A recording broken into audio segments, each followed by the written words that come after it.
बच्चों, आज हम एक कविता पढ़ेंगे और उस कविता का नाम है मैं भी भीगू।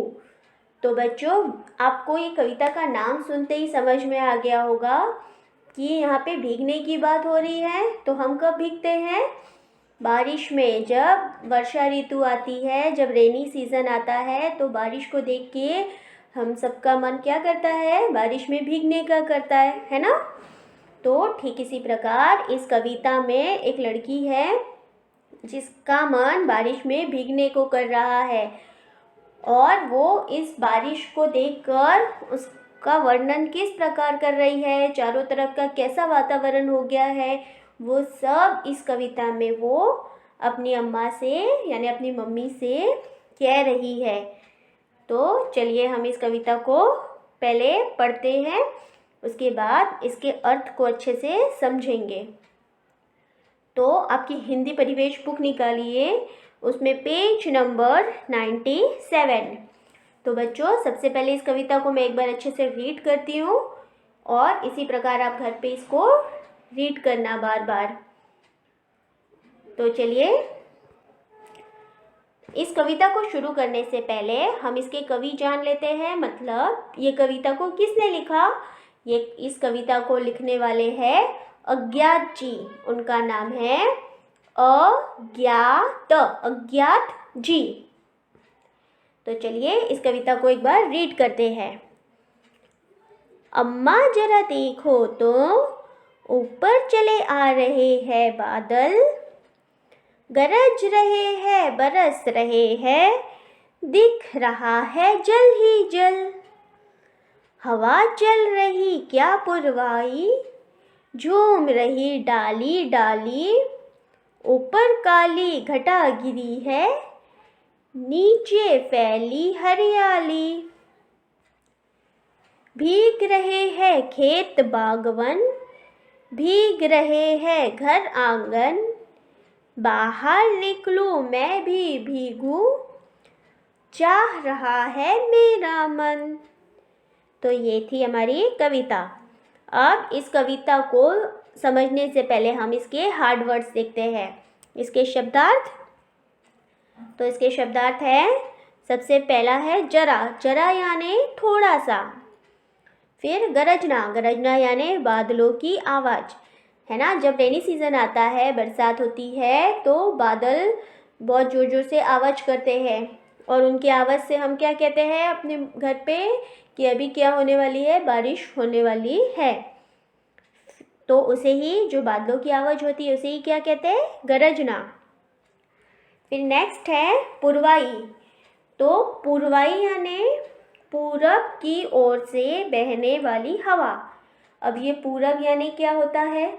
तो बच्चों, आपको पता है हमारी 4 दिशाएं होती हैं, उत्तर, दक्षिण, पूरब और पश्चिम, है ना? ये 4 दिशाएं आपको पता है। तो जो हवा पूरब की ओर से बहती है उसे क्या कहते हैं? पुरवाई। फिर से एक बार मैं बताती हूँ, जो हवा पूरब की ओर से बहती है, पूरब जो दिशा है हमारी, उधर से जो हवा चलती है उसे उन हवाओं को क्या कहते हैं? पुरवाई। फिर नेक्स्ट है डाली। डाली यानी टहनी। फिर नेक्स्ट है हरियाली। हरियाली यानी हरे बड़े पेड़। फिर खेत। खेत यानी मैदान। बाग। बाग यानी बगीचा, उपवन, वाटिका, ठीक है? और नेक्स्ट वन यानी जंगल। तो ये थे इस कविता के शब्दार्थ। अब हम इस कविता को समझते हैं।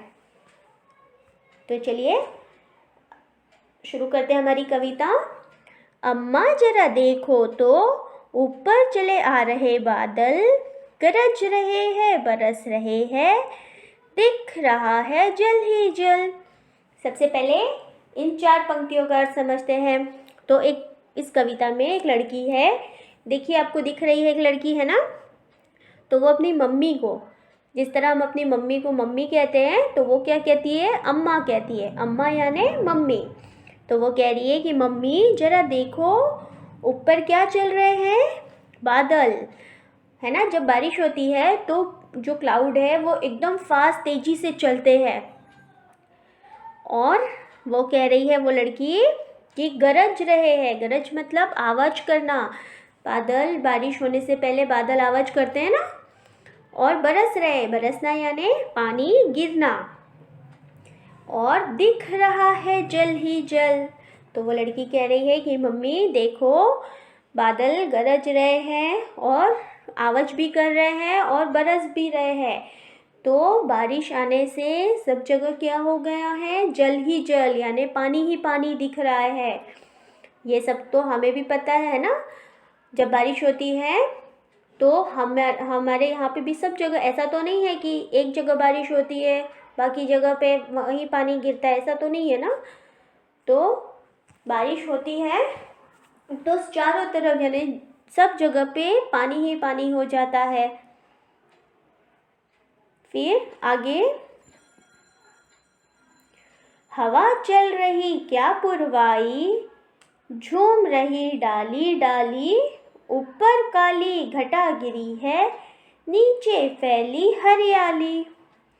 तो वो कह रही है कि पूरब की दिशा से हवा चल रही है और वो हवा से क्या हो रहे हैं, पेड़ की जो डालियां हैं वो हिल रही है जोर जोर से। तो बच्चों, जब बारिश होती है आपने भी देखा होगा, तो बहुत ठंडी ठंडी हवा चलती है और वो हवा से पेड़ पौधे हिलते हैं, है ना। तो यहाँ पे भी वो लड़की यही कह रही है कि पूरब की दिशा से हवा चल रही है और हवा से क्या हो रही है, डालियाँ, पेड़ की जो डालियाँ हैं वो हिल रही है। फिर ऊपर काली घटा घिरी है, नीचे फैली हरियाली। ऊपर यानी कि आसमान में, क्लाउड में, आसमान में काले काले बादल है।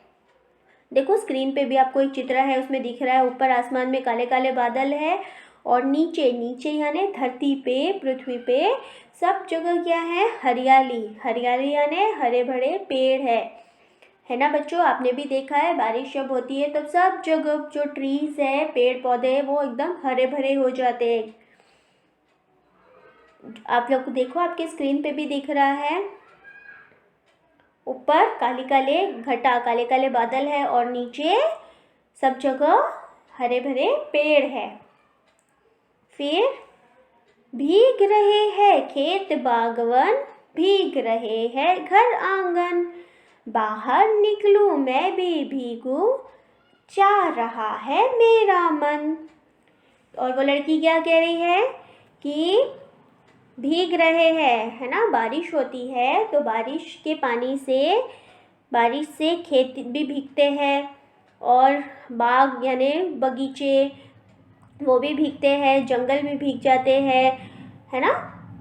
और हमारे घर और आंगन वो भी भीग जाते हैं।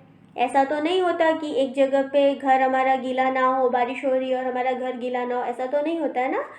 तो बारिश से क्या कह रही है वो लड़की कि खेत भी भीग रहे हैं, बाग भी, वन भी, और हमारे घर और हमारे आंगन सब जगह सब लोग भीग रहे हैं।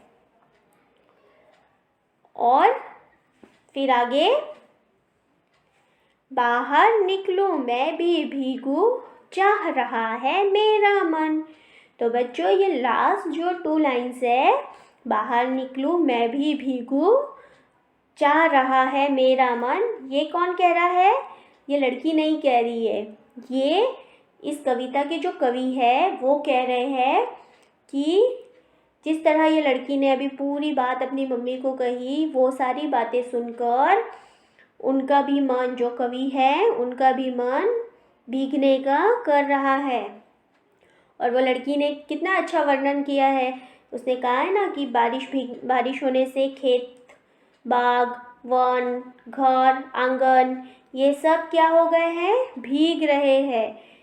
और कवि कह रहे हैं कि ये सब को भीगता हुआ देखकर कवि का मन भी ऐसा हो रहा है, उनकी भी इच्छा हो रही है कि वो भी घर से बाहर निकले और वो भी बारिश के पानी में भीगे। ये कौन कह रहा है? इस कविता के कवि। और इस कविता के कवि कौन है? अज्ञात जी। ठीक है, तो ये 2 लास्ट लाइन वो कवि अपने लिए कह रहे हैं फिर से एक बार रिपीट करते हैं हम लास्ट की 2 लाइन।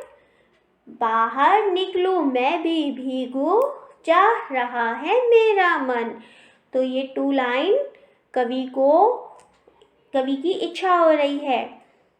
वो खेत में, वन में, बाग में, घर आंगन में, सब जगह वो भीगते हुए देखकर उनकी भी इच्छा हो रही है कि वे भी अपने घर से बाहर निकले और बारिश के पानी में भीगे। तो ये थी आज की हमारी छोटी सी कविता। तो बच्चों, आपको क्या करना है, इस कविता को घर पे अच्छे से रीड करना है। तो आज के लिए इतना ही। धन्यवाद।